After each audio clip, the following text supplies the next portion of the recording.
Por que a saúde rural é diferente da urbana?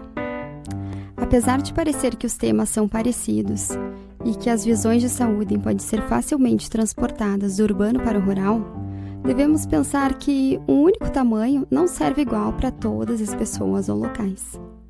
No Brasil, os povos e comunidades rurais são aqueles que têm seus modos de vida e reprodução sociais relacionados predominantemente com o campo, a floresta, a água, a agropecuária e o extrativismo. Existe uma diversidade muito grande desses grupos, cada um com suas especificidades.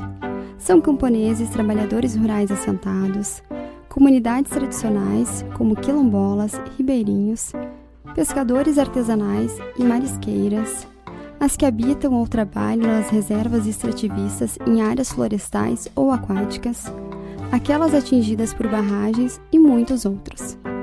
Essas populações usam os recursos naturais para sua subsistência, com a mão de obra familiar. E assim, o processo de adoecimento dessas pessoas está relacionado a esse contexto, que difere, em certa forma, do cenário urbano. Mundialmente, existe uma defasagem de profissionais de saúde em zonas rurais e remotas.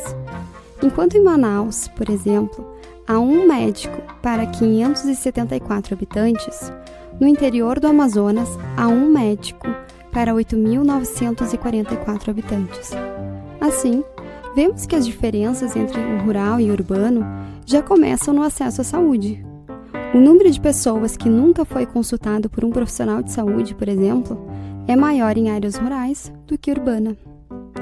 Nesse sentido, ter profissionais de saúde próximos aos pacientes, como acontece na atenção primária, facilita o acesso à saúde. A criatividade no cuidado da saúde rural é marcada, por exemplo, no uso de embarcações, servindo como um posto de saúde móvel e equipes de saúde itinerantes. Na área rural, os profissionais de saúde precisam ser mais resolutivos e ter um leque maior de procedimentos do que em centros urbanos, uma vez que as disponibilidades de outros profissionais e os recursos são mais escassos. Assim, os profissionais devem estar preparados para atender a uma população com perfil diferente da urbana, sabendo que em cada comunidade encontrarão pessoas e histórias únicas, moldadas pelo contexto em que vivem.